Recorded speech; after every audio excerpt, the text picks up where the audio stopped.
on the agenda was introduce Mike for 10 minutes, get into the logical fallacies. And it took us about an hour to get up to the logical fallacy. They don't know what I know. Hey, it's the Engineering Podcast. I'm Adam. I'm Brian. Welcome back, folks. Thanks for coming by. Special thanks to our Patreon backers who help keep the lights on. This is a sort of a bonus episode. Bonus episode. I've been editing, so I know what's going on. Brian, what was your recollection of when we had Mike on?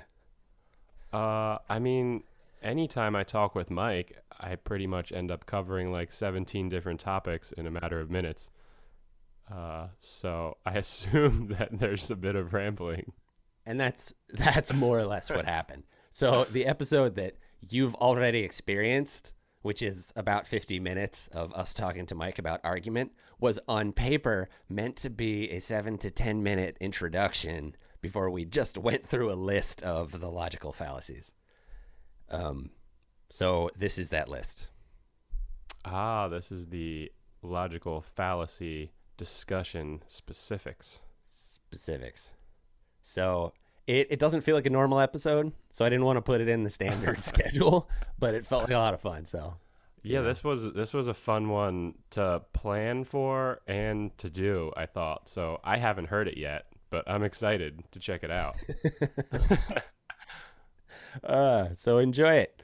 Let's not do an outro for the end of that one. Yeah, It'll end when it ends. It'll probably be awkward. Yeah, that's cool. Shut up and enjoy the fact that you're getting some engineering in an off week. Enjoy these logical fallacies, my friends. Okay, so we're going to read through all of the 14 most common logical fallacies as decided by Mike Rosolio. And I'm going to read the name, which often will be Latin, and then like a sentence describing it. And then we're going to do a little thing here, Okay, so number 1, ad hominem. This occurs when an author attacks his opponent instead of his opponent's argument. Iron Man is the best Avenger. Iron Man is not the best Avenger because you're a big fat idiot. I think a better version of that would be Iron Man isn't the best, or it would be you can't say that because you're a DC fan. That's also that is a that's actually guilt by association. Oh, okay. Okay. Let's do one more, one for each of these. No correcting the logic, man. Guitar is the coolest. People who play guitar are the coolest musicians. You would totally say that because you play guitar. Nailed it. All right. I hope that's clear to our listeners. Okay, number 2. Ad populum. Ad populum attempts to prove an argument as correct simply because many people believe it to be so. This one's so common it's like ludicrous. Elvis is alive.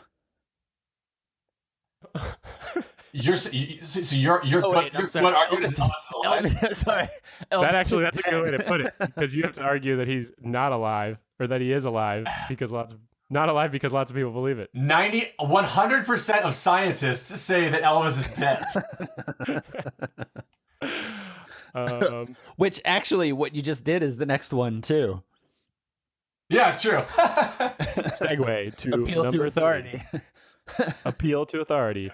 In this fallacious argument, the author claims his argument is right because someone famous or powerful supports it. Yeah, this one's super like the entire human species. Yeah. This is the version of like, well, Steve Jobs only owned like one shirt and he's wore the same shirt over and over again. Great, smart guy. Get another fucking shirt, Steve. As an argument as to why it's okay that I wear the same shirt every day. I'm not wearing a shirt at all right now, so I don't know what you're talking about. Steve Jobs does it, so it's okay that I do it. Yeah. Oh my God. Yeah.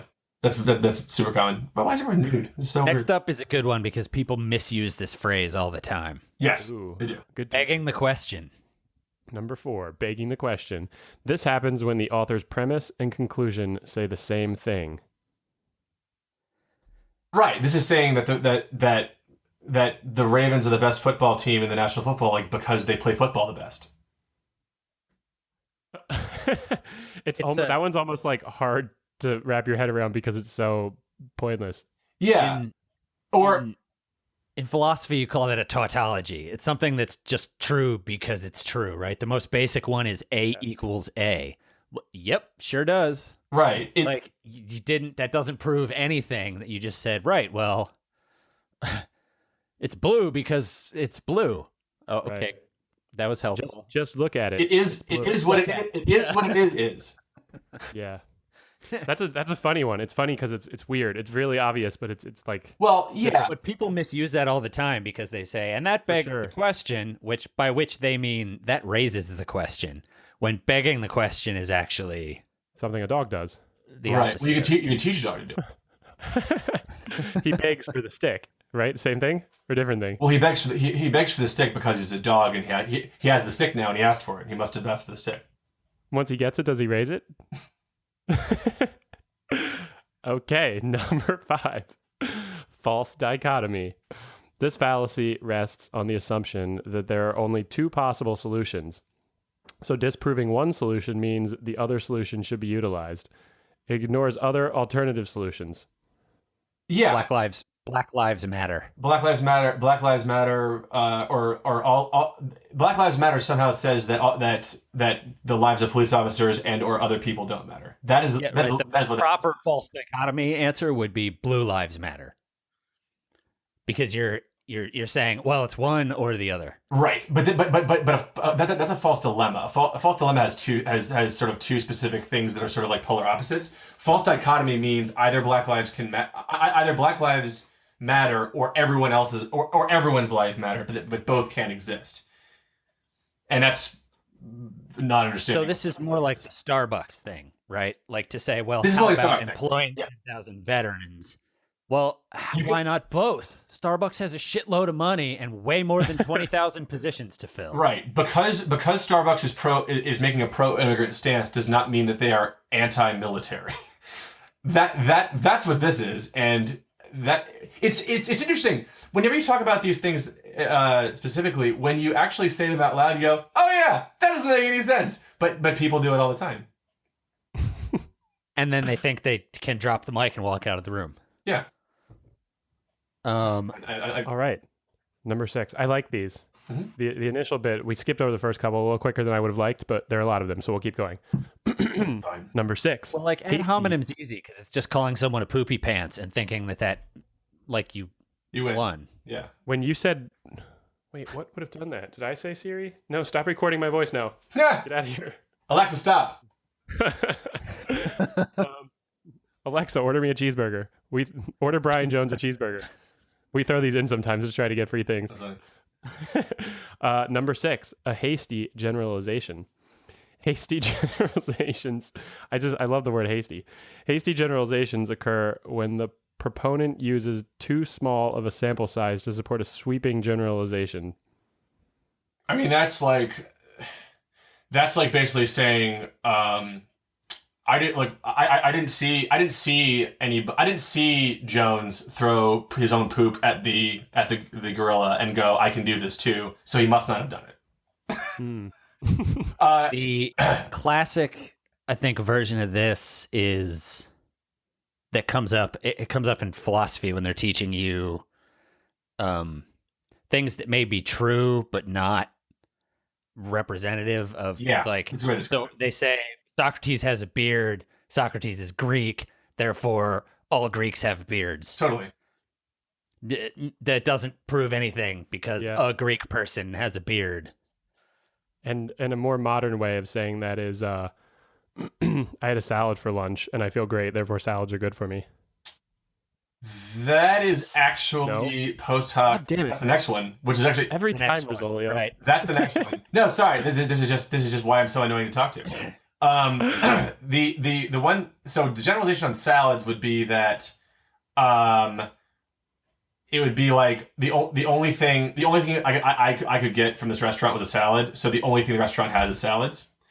The next one is I felt good after having the salad, so salads are good for me. That's post hoc ergo propter hoc, which means after, therefore, because of. You may feel good because you did yoga in the morning. You got a whole great ton of sleep. There's a lot of reasons why you could feel good. The salad also happened beforehand. It may have contributed to it, but it's certainly not the reason why you feel good. Number 7, nailed it. Post hoc ergo propter hoc. After, therefore, because. Is post hoc just the abbreviation for that name on our list here? Yeah. I like that. That's the most fun one to say. It sounds the most arrogant. It does. Right.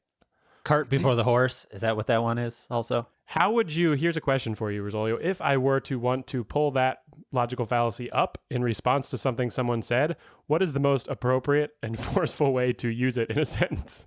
Well, you certainly, I mean, do you want a way that's going to end in fuck you or a way that's going to end in actually getting something? Yeah, I want to fuck you. Then you simply go say post hoc ergo propter hoc and then walk away. I just want to be finished. You pull out a hammer and slam it on the table first? I think what you do is you actually write you get a crayon and you write on your chest post hoc ergo propter hoc in a way that can only be seen in a mirror.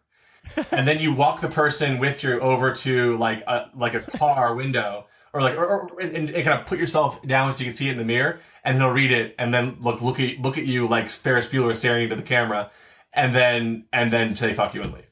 That's pretty forceful. That's really good. That's really good. That's what I was looking for. Yeah. That's perfect. I mean, the best way to Write it actually on their forehead such that it can only be read in a mirror. the best way to sort of bring it up in an actual like appropriate way is to simply try to expand for somebody to come up with alternative reasons why they feel good as opposed to just other than the salad. I don't know why you're arguing against salads here, but you must have your reasons. How do I use... Okay, number 8. Moving on. Number 8, missing the point. In missing the point, the premise of the argument supports a specific conclusion, but not the one the author draws. Yeah, I mean, missing the point is it's sort of like what we're talking about in terms of like there is a conclusion that's being made by somebody in an argument, and you pick a different conclusion to be the one that you're talking about instead. I mean, the one from this example here is that antidepressants are overly prescribed and that's dangerous, so they should be made illegal across the board. This is like, I mean, it comes up with drugs all the time. It's like, you can almost anecdotally point to someone saying that I get really, really sleepy if I take cold medicine.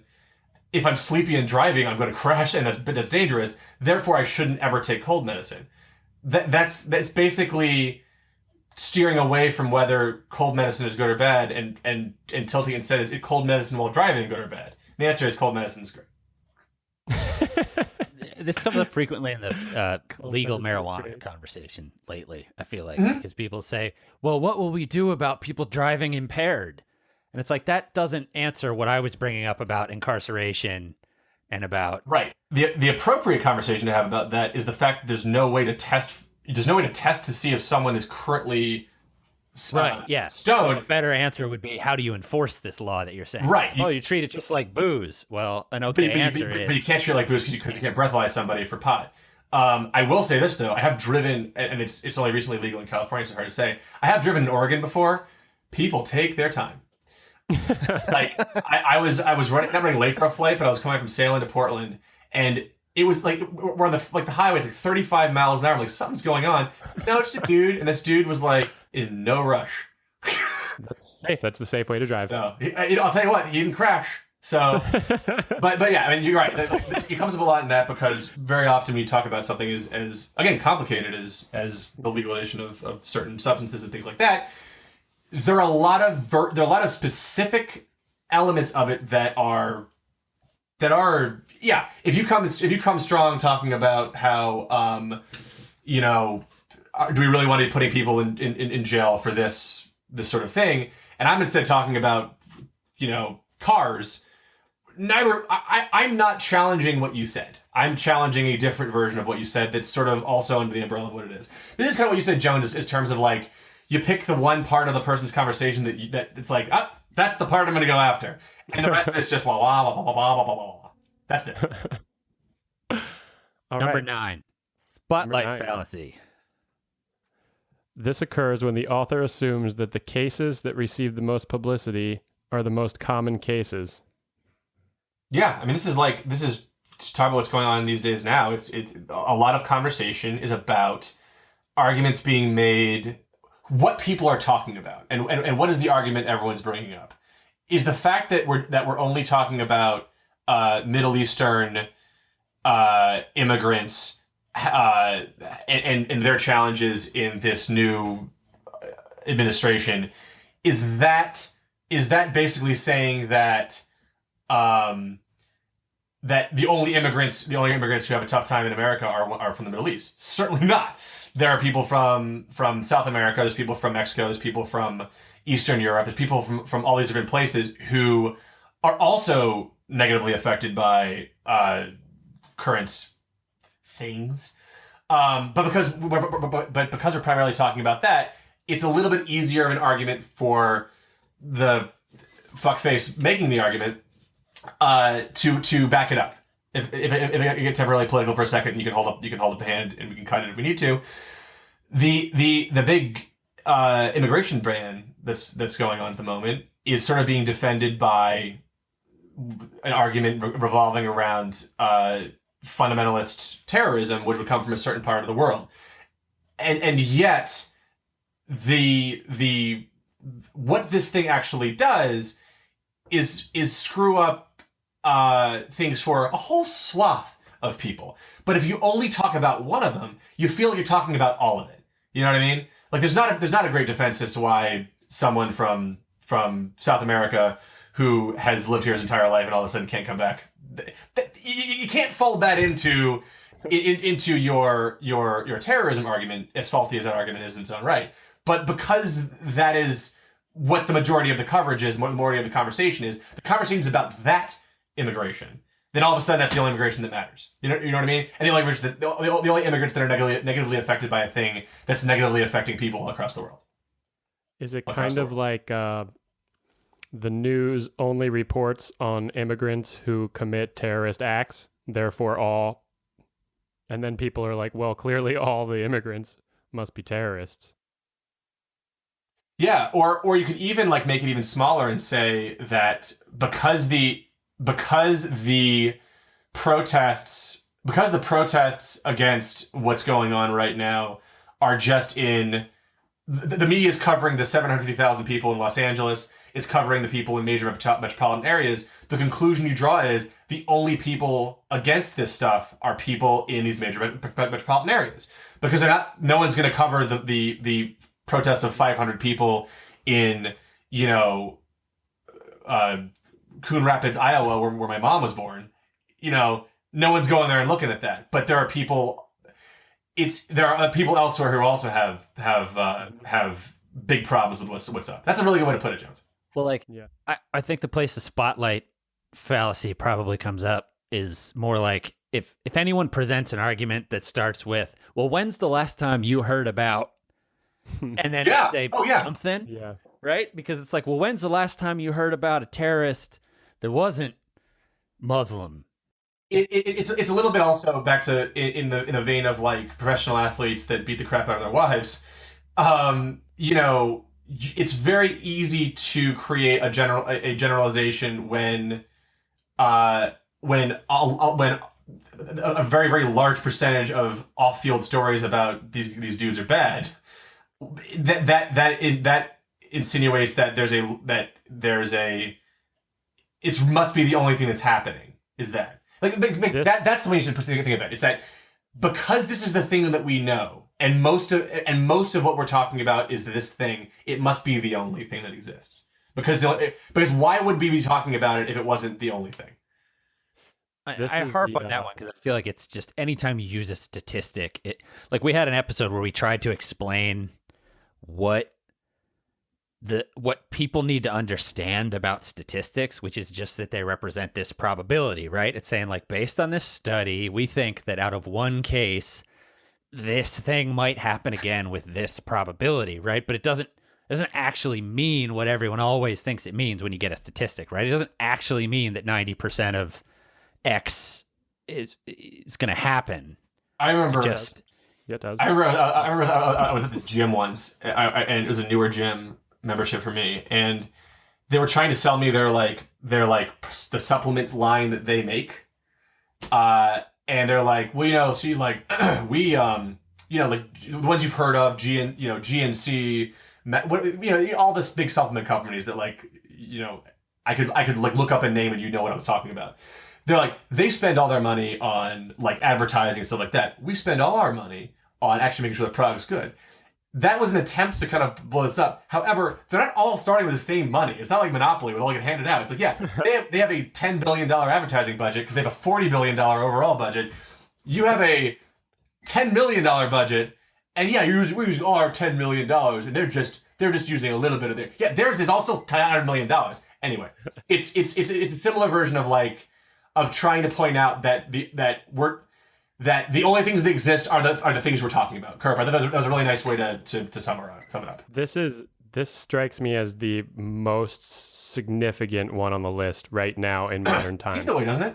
Because everyone's information comes from a source that's filtered in some way. It's always been the case, but the number of sources, and it seems like historically the way that information is flowed has been a little bit different, but it's especially important to pay attention to right now. Totally. And it deals with the idea of balanced information, balanced news. Right. The spotlight fallacy takes hold in an echo chamber. Yeah, yes, exactly. Because now, Jones, you're basically saying that typically the general spotlight fallacy is we all only see this, so it must be true.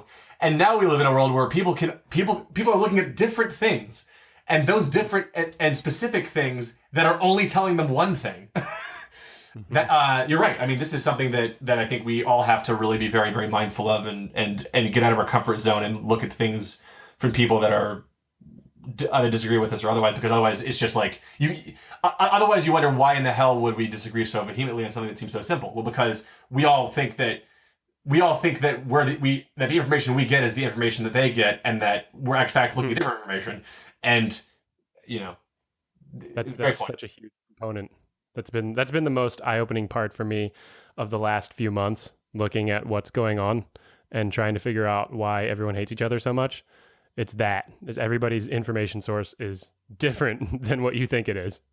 And they all think that everyone already agrees with them, which then makes you the outlier if you're trying to have a conversation with them. And they're just sitting there going, how do you not see it, you fucking idiot? I know. Because they really think that you're that one guy that's going, no, man, Elvis is dead. When literally everyone else they know knows that Elvis is alive. All right, let's move on to number 10. Numero 10. Straw man. In this fallacy, the author puts forth one of his opponent's weaker, less central arguments forward and destroys it, while acting like this argument is the crux of the issue. The example they have here is a really good one. It says, my opponent wants to increase teachers' pay, but studies have shown that professors with tenure don't work as hard at their job to improve themselves. So that's saying, I say teachers should get paid more. And you say, right, but professors with tenure don't work as hard. Right. And, okay, you picked a really extreme example of a teacher who has reached the very top that you can get to as a teacher, gets paid a lot, and has job security, and pointed out that they don't work as hard. That doesn't answer that your average teacher should probably make more money. Yeah, this is also a very, very common one. This is like when, during election season, there's really nothing like it. When you see the headline that says, my opponent voted against children having food to eat. And it's like, well, that is somebody who is basically if someone voted to voted for allocate 10% away from food stamps toward education instead because it matches their platform. And you say, oh, you want kids to starve. Right. Or if you're basically saying if you vote against a budget increase if you vote against a new lottery, a new scratch off thing that you could somehow connect to say is like funding the schools. You could say he voted against having your children having a safe that's place to even go to school. better. That's what it is. A lot of the legal pot things that have been passing include that, like in Colorado, it includes that the tax money that's made off of cannabis sales is meant to go to education. Mm-hmm. And so that would be to turn that around into voting against children, when what you're actually voting against is legal weed. Right. It's the idea is you basically just take the other person's argument and you distort it. It's as old as like the propaganda posters from like the 40s. You know, it's like you create a version of the other person's argument that's not what they're saying, but and you can usually appeal to other elements, including this next one, which I think is part of it. Number 11, appeal to fear. Oh boy, that's. I mean, that is like. It's almost silly to bring this one up, but that is if you don't do this, we're all gonna fucking die. This is the people that if we don't stop literally every single immigrant from coming to the country, then they're all going to kill everybody who's already here. That is an appeal to fear. That is the entire thing with that argument. So it's not making an argument. It's simply stating something scary and saying, the thing I want to prove is connected to this, so you better do it or you're going to... It is threatening a disagreement. It's that it's I like this smelly cheese, and if you don't like it, then the guy who owns the cheese shop is going to come cut your head off. Like, that might be better than the stinky cheese sometimes. Vote stinky cheese. Vote stinky cheese 2018. Stinky cheese I mean that is like and appealing, the opposite of appeal to fear is appeal to emotion, which is like the favorable version of that would be like, you know, wouldn't it feel good to give all of your money to this one guy outside named Mike Rosolio? It would feel so good to do that. Feel great. Well, and those two are relevant to stack up, I think, with one another, particularly in these times, because that's what you're looking at if you go to Breitbart versus Huffington Post or something, right? Like, one is almost purely appeal to emotion.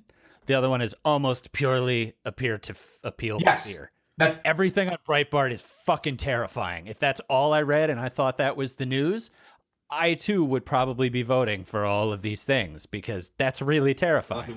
And then on the other side, it's just a circle jerk about how great it would feel if we were all one society and everybody was helped out. And you can't, like, they don't both, it doesn't work. And you're not going to convince the scared people that feeling good is going to make the thing they're scared of go away. And you're not going to convince the people that like feeling good they should be afraid. Yeah, and that I think is a really interesting thing to consider as you're out there and you're reading things, you're thinking about things. Is that odds are there's an appeal to fear or there's an appeal to emotion. I wonder which one it is right now, and I wonder if I was to simply if you're able to identify something like that, you're a lot more able to ignore it and really look at the facts. And I think that you're right. I mean, like when there's not one, there's probably the other. Especially when it comes to, you know, clickbait. I mean, oh my God, this one weird trick will make your dick huge. It's always a weird trick. Or the other one is the guy who predicted this says that something terrible is going to happen, which is. Right. And the thing, what is it? Oh, it's nothing. They want to sell you silver. Yeah.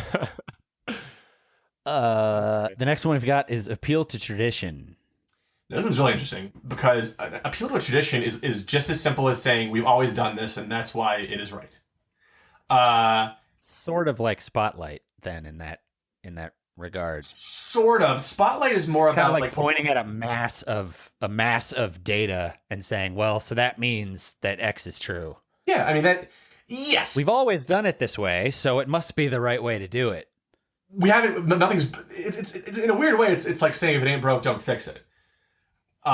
Which very often is true, but there are ways to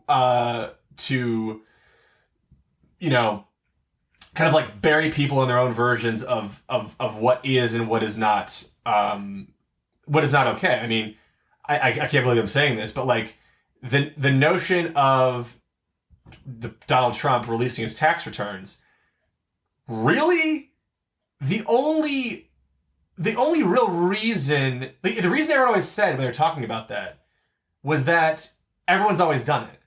Granted, there are other elements in there as far as like, well, because of business interests and like, you know, can you separate your own personal interest from the interest of the nation? And you can't. But at the end of the day, almost every single article read about this gave the sort of faulty argument is everyone for the last 50 years has done this. That's sort of irrelevant. You know what I mean? And in fact, I think that the fact that everyone had done it actually emboldened the supporters of people who said he doesn't need to do that because it was something new and it was something different, and just because it happened, but it has to happen. Fine, it ignores the other important parts of the argument. But yeah, it's a bad argument to say that something's always been done. Yeah, yeah, to not do it, which I've run into that one frequently in Facebook conversations, and I'm always very aware of trying to say. Generally, I'll say, never mind this point that they were making. But here's the thing, right? And so the answer for what you were saying about the tax returns would be, okay, but it is important to look at, you know, possible conflicts of interests regarding investments in Russia. Yeah. Right? Like the counter argument that has to do with the substance of the tax return. That is what you should talk about, not about everyone's done it. Because everyone's all, you know, for a couple hundred years, people owned people.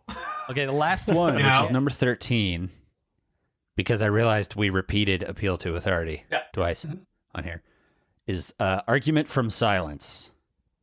This is a great one for the like mic drop thing that I was talking about before. Yeah, and that is rather than pointing to evidence, pointing to a lack of evidence to the contrary, which is not really true.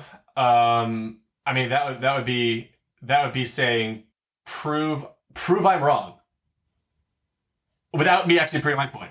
I was thinking an argument from silence was more like you don't have a retort, therefore I'm right. Oh no! Or an argument for silence. That is funny.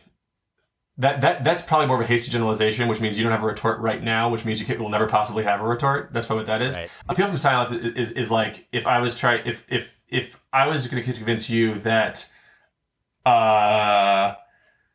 that, you know, I mean the most classic example is well it's the religious one, which is the onus is not on someone to prove their faith. It is to have their faith. There's no evidence that their faith is wrong. Therefore, the faith is right. And a more like understandable. You can't prove there isn't a God. Therefore, there is. Yeah, and even more doesn't really prove anything. Yeah, and connected to some of the other stuff is you can't prove that. I mean, never like Minority Report, because you can't prove that someone isn't going to eventually like commit a crime, then they must be doing that. It's a very backwards thing. It's basically like because you don't have evidence to the contrary, my position must be right regardless of my evidence to the positive. I feel like that happens frequently too. It's like the in climate, like in the not to take it back to the rabbit hole of climate change. But, anyway, I feel like that's, you know, those are the basic fallacies and their sort of form and function. And you see, I really wish I had the mastery of this topic the way you have, Rosolio. Your ability to quickly analyze one of these and name it, or name the different one, or name the counter one, is impressive. Well, I wish I went to school for something that actually I could build, as opposed to just words like this. I feel that. No, yeah, you know, I mean, this is like it was. I had a lot of really interesting, really cool teachers that had a lot of really fun, different perspectives on this stuff, and I think the most important thing that I learned overall, and this is maybe a decent way to think about it in general, is that you really should be aware of what you're actually saying And if you're aware of what you're saying, and you're aware of the way that you are at a very basic level of putting together sentences, then you can really do a lot more with language than just kind of state obvious things. I think that you can do. It's what I liked so much about the major. It was like we studied the origins of words, and we studied the origins of like sort of formal argument, and we looked up things that make people feel a certain way. And why do they make people feel a certain way? Oh, because this one word has a huge, crazy history behind it. Like the word bead, for example. I always bring up bead as a fun example. A bead is like you put on a bracelet? Yeah, so the word bead is an old English word for prayer. A bead was like, you would go say, you would say this way, I'm going to go do a bead. You don't say things like that, but you know what I mean. And because it was during the reign of Henry VIII who sort of like briefly flirted with Catholicism in England. A bead is a bead on a rosary. Every time, like that's what a rosary is. You go through each bead is a Hail Mary or a specific prayer in that way, and that actual little thing on the rosary went off to mean the thing the larger thing did. It's a small little nothing something about just the history of language, and when you start thinking about words specifically like that, you can really know how they're being used and kind of glean a little bit extra meaning out of it. And I think the more meaning you can pack into words, the better, because you don't have to use as many. And I'm the wrong person to talk about that because I talk a lot. But But I think even in that context, it gets to kind of the same moral, which is like the point of the logical fallacies is like you said it well when you were talking about these are all sports plays. Yeah. And they're all shitty trick plays. And if you recognize that you're using one of these, then you need to like take a deep breath and go, oh wait, I just tried to use that play that never.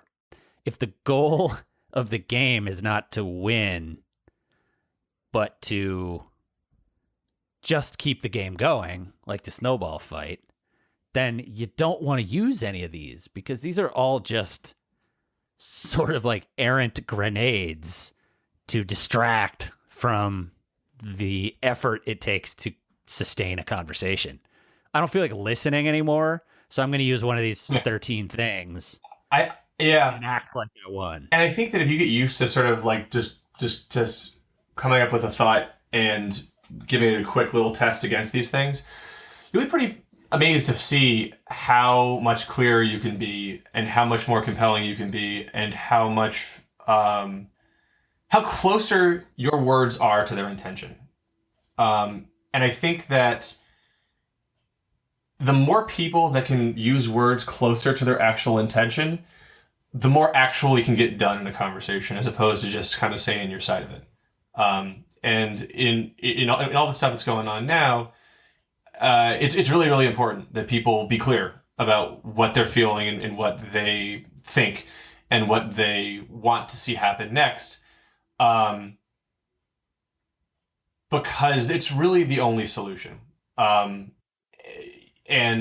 there's always going to be people out there that are going to try to distract that conversation with a lot of yelling and screaming and or just despotism. But people are really despotism. people are we're out of game shape. We're out of shape in terms of having conversations with people, especially people that disagree with us. And I think that our only hope is really to refine that a little bit.